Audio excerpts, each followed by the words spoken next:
Saya lama jualan. Iya. Jangan sampai dianggap anak bupati tidak jualan. Saya lama jualan. Ya, saya pernah jualan es cincau.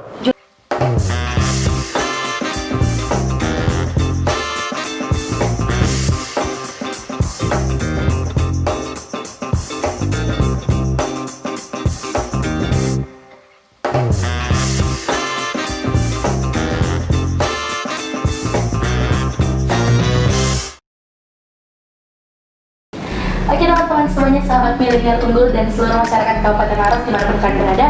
Tadi kita sudah kenyang, disuguhkan sarapan oleh Ibu dan juga Bapak Andi Ilham Najamudin. Sekarang kita akan bertanya lebih dalam lagi tentang bagaimana keseharian Ibu dan juga tentang rumah tangga dari Andi Ilham Najamudin dan juga Ibu. Oke, Pak, Ibu, saya mau tanya ini. Iya. Kan sudah ada 3 anak, 1 perempuan, 2 laki-laki. Kalau boleh tahu ini sudah berapa lama usia pernikahan Kak?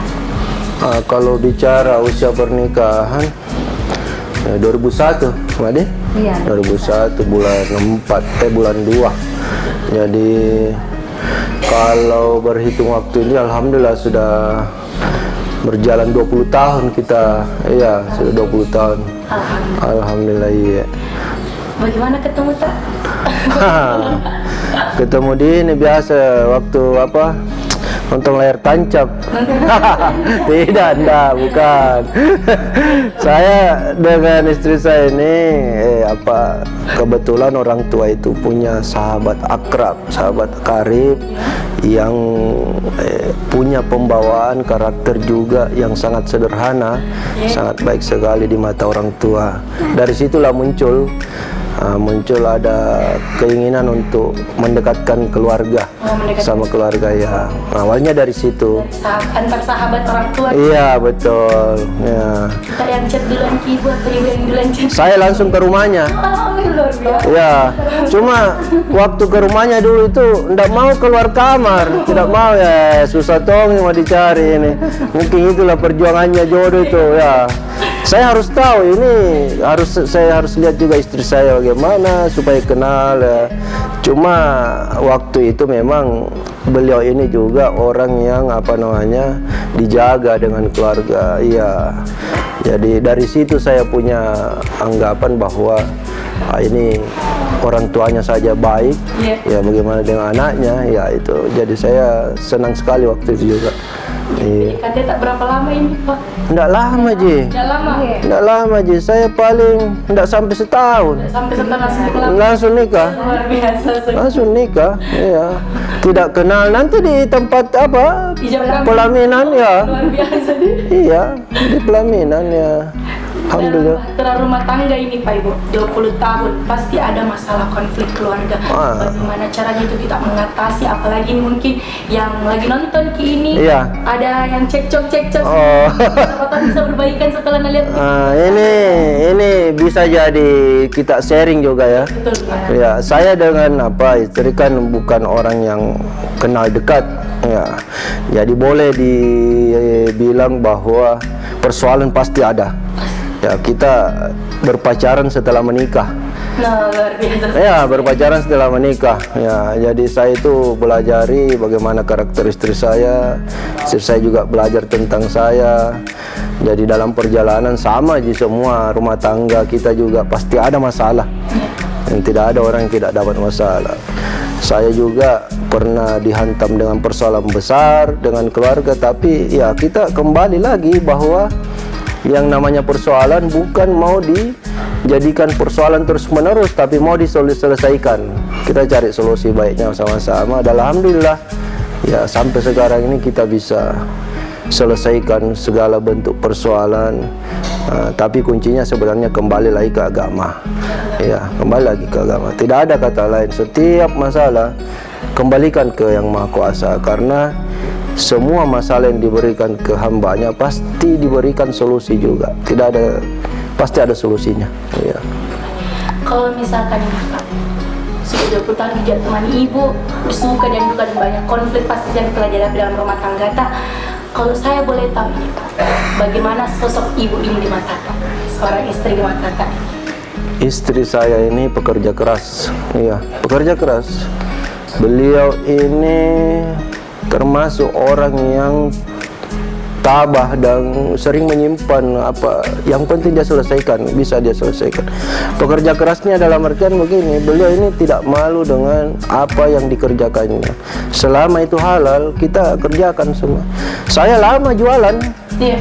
Jangan sampai dianggap anak bupati tidak jualan. Saya lama jualan. Ya, saya pernah jualan es cincau. Jualan es cincau di mana? Iya, setelah saya tidak digunakan secara aktif oleh pemerintah daerah, saya jualan. Saya ada es cincau, es nonol, Iya, mungkin kenal. Itu salah satu jualan keluarga kita. Oh. Es nonol itu. Jadi saya lama jualan di depan Alpine, depan apa Cahaya Jakarta itu. Itu satu. Itu jualan kita. Saya jualan di Batanghase depan kantor Camat Mandai. Oh iya. Iya, tiap malam saya bantu istri membungkus, bagaimana membungkus kopi, membungkus. Saya jualan, saya yang terlibat juga. Luar biasa sekali. Iya. Benar ini Bapak saling melengkapi seorang istri. Iya. Kalau kami prinsipnya begini, kita mau hidup itu bukan mau tergantung dengan kemampuan orang lain. Kita harus mampu berdiri sendiri, buktikan ke orang bahwa kita juga mampu. Sama dengan pilkada ini, saya ingin buktikan ke orang bahwa selama ini bukan hanya karisma orang tua yang membuat kita bisa besar, tetapi karena memang kemampuan kita selama ini, sosok kita punya kemampuan untuk hadir, memberikan solusi untuk Maros, bahwa calon wakil Bupati Maros, calon Bupati Maros ini memang punya kapabilitas, sudah layak menjadi bupati dan wakil bupati. Jadi ya alhamdulillah, memang kita ditempa dengan ya proses yang luar biasa juga menurut saya, ya luar biasa sekali. Beranjak dari Bapak, saya akan tanya ke Ibu dulu ini. Bapak sudah mengutarakan ini bagaimana sosok istrinya di matanya. Kalau Ibu ini bagaimana sosok Bapak Andi Ilham Najamuddin ini di mata Kak? Kalau saya Bapak itu sangat perhatiannya luar biasa. Perhatian yang luar biasa. Terutama pada saya dan anak-anak saya kedua ini sangat perhatian luar biasa. Bapak ini apakah, kalau kan misalkan ini Bapak dulu pernah menjadi ASN sebelum masuk ke pilkada juga. Iya. Kan Bapak pasti sibuk itu menjadi asisten. Satu pertama di Pak, asisten Awalnya jadi PNS itu kan ini apa? Kita mulai dari bawah juga, mulai dari tingkat kelurahan, kecamatan, kita sudah lalui semua. Tingkat eselon di kabupaten itu struktural kita sudah lalui. Terakhir kita staf ahli bupati, iya. Staf ahli bupati. Dalam kesibukan Bapak itu, apakah perhatian ke keluarga itu luput atau tidak? Tetap diperhatikan. Perhatian meskipun sibuk-sibuk apapun. Dia sibuk apapun, dia sangat perhatiannya sangat luar biasa sama saya.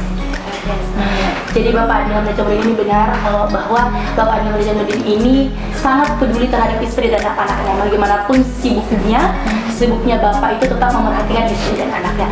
Kalau misalkan anak ini, saya akan tanya lagi kepada anak pertama. Namanya siapa? Ini anak pertama saya nih, yang paling tua. Muti. Iya. Mutia. Iya. Bagaimana sosok Bapak di mata Kak? Eta saya panggil. Oh, panggil Eta. Iya. Saya itu terbiasa dipanggil Eta. Oh. Panggilan akrab. Iya. Nah, istri juga panggil begitu, Eta. Anak panggil Eta. Ya. Eta saya itu sosok yang tegas, apalagi nomor satu itu sholat. Kalau kita sudah dengar azan itu harus mungkin buru-buru pergi ambil air wudhu. Ya. Nomor satunya Itu Harus yang didulukan Pak Di. saya memang dididik sama orang tua juga seperti itu, dan saya harus turunkan ke anak seperti itu ya. Alhamdulillah. Apakah memang Bapak juga ingin membebaskan keinginan anaknya? Apakah harus keinginan dari Bapak anaknya harus seperti ini? Atau cita-citanya anak kita yang atur atau anak sendiri yang cita-citanya? Kalau saya bukan pada bahasa mengatur, tapi saya minta anak itu juga mau mendengar nasihat. Ya. Persoalan keinginan itu terserah dia, tapi jangan lepas dari nasihat orang tua, karena biar bagaimanapun kami ini selama anak-anak masih sampai dewasa sebelum menikah itu tanggung jawab orang tua.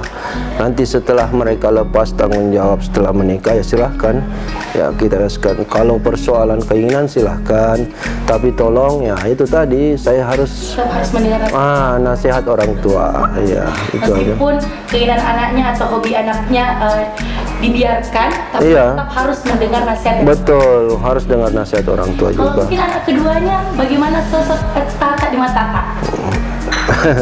Saya sangat tegas dalam agama, pendidikan, Ya. tegas. Kalau kita bagaimana?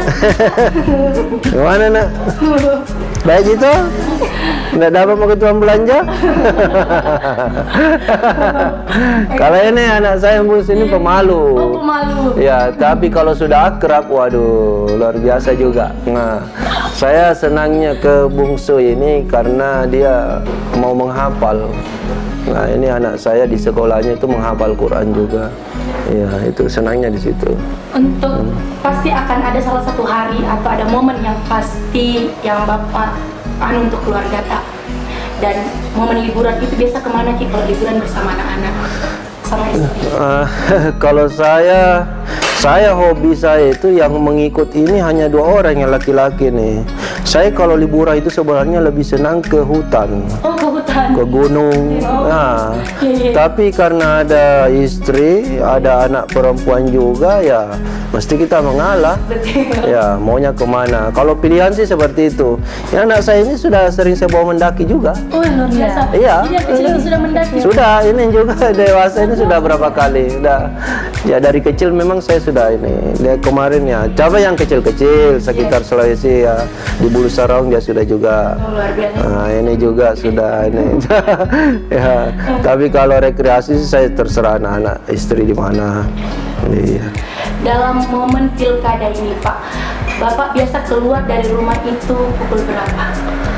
Saya dari awal itu terbiasa pagi sebenarnya, ya cuma saya juga menyesuaikan dengan kondisi. Ya, rata-rata kita keluar di atas jam 8-9. Pulangnya tidak menentu. Kadang anak saya, istri saya sudah tidur. Bahkan itu mereka sudah tahu kebiasaan saya. Jadi kalau saya pulang itu telat, kunci itu sudah ada di luar. Ya, dan rahasia kunci itu hanya kami yang tahu. Ngambilnya di mana? Nah, itu. Jadi tidak usah lagi membangunkan. Tidak usah lagi membangunkan. Kita tinggal ambil kunci masuk rumah.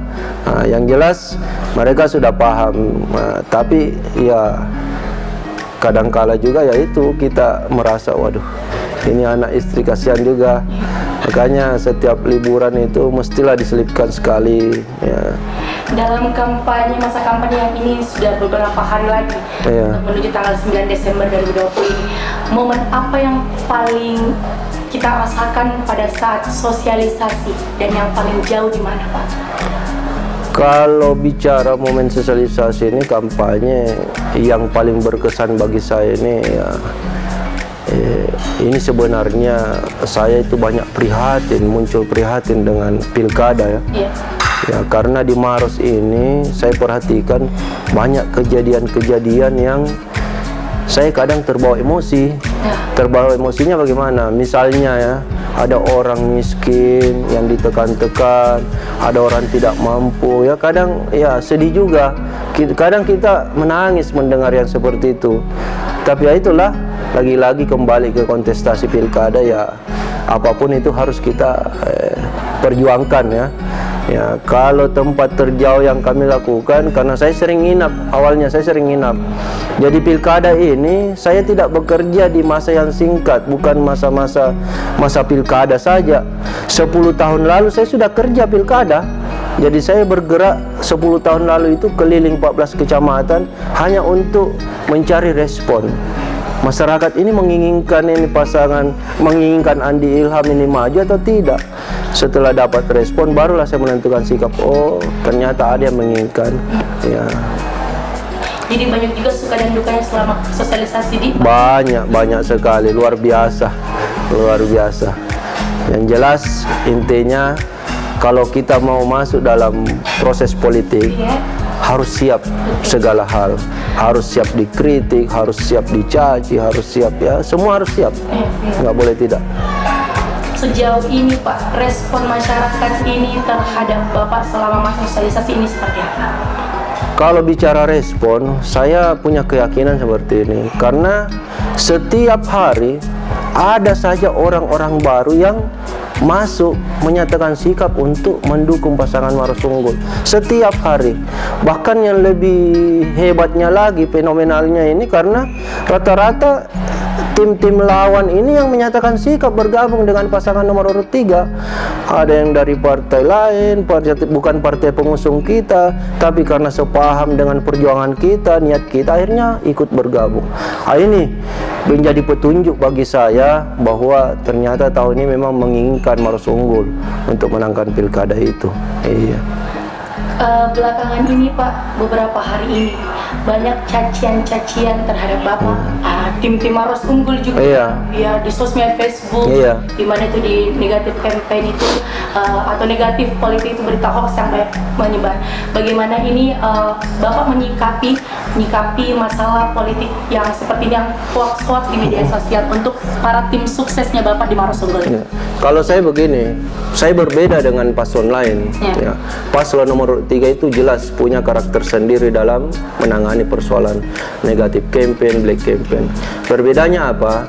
Ketika proses itu sudah masuk ke ranah black campaign atau sudah menjadi area pidana hukum, itu wajib kita laporkan.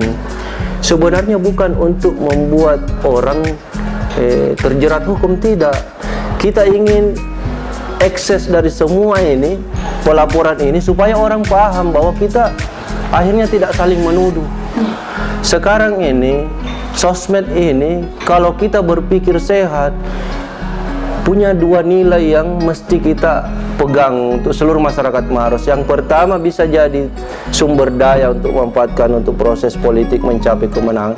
Yang kedua, justru bisa menjadi membalik, prosesnya terbalik, bisa saja menjadi senjata bumerang bagi siapa saja ketika tidak paham menggunakan itu.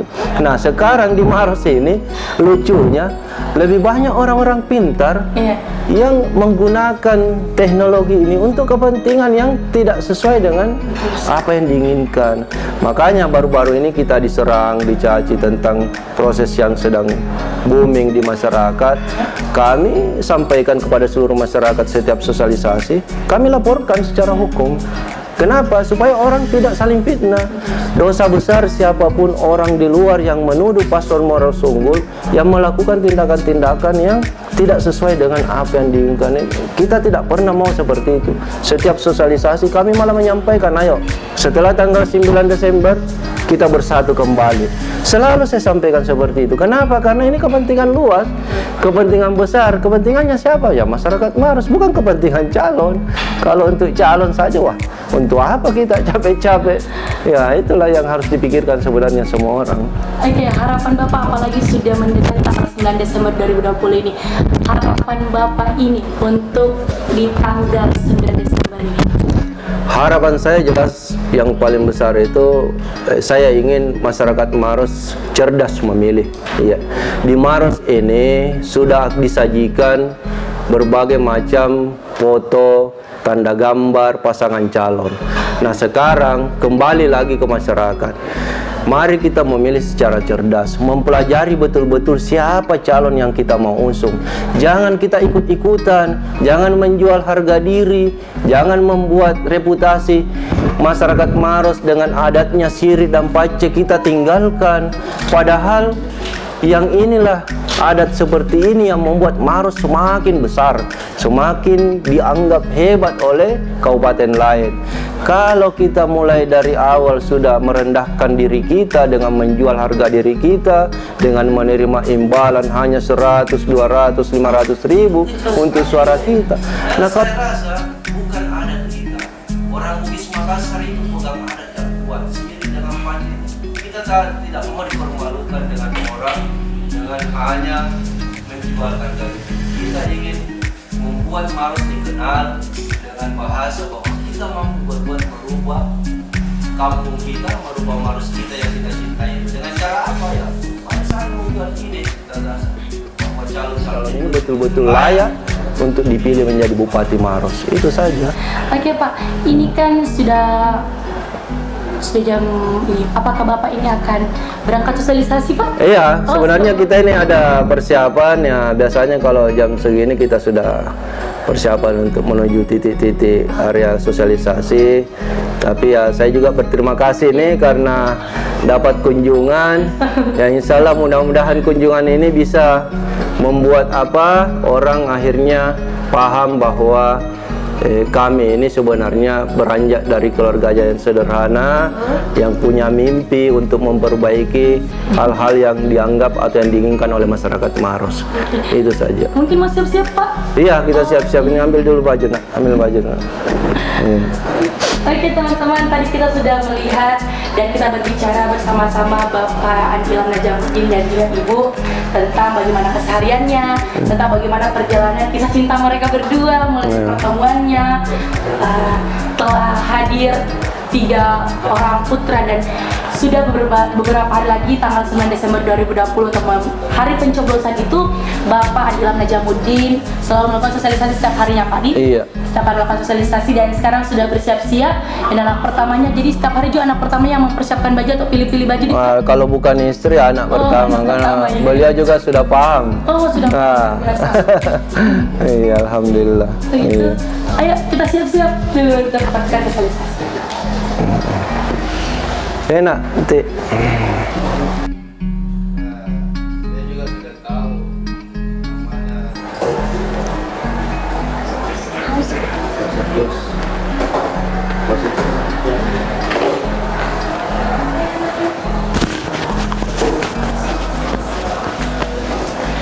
Oke teman-teman semuanya, kita telah lihat bersama-sama keseharian dari Bapak Andi Ilham Najamuddin. Kita melihat bagaimana kabar-kabar mereka bersama keluarganya. Dan terima kasih telah mengikuti. Jangan lupa di tanggal 9 Desember 2020 kita akan memilih Bapak Andi Ilham Najamuddin dan juga Bapak Andi Hanuraga. Dan jangan lupa pilih nomor 3 di tanggal 9 Desember. Mau sungguh yakin kita menang.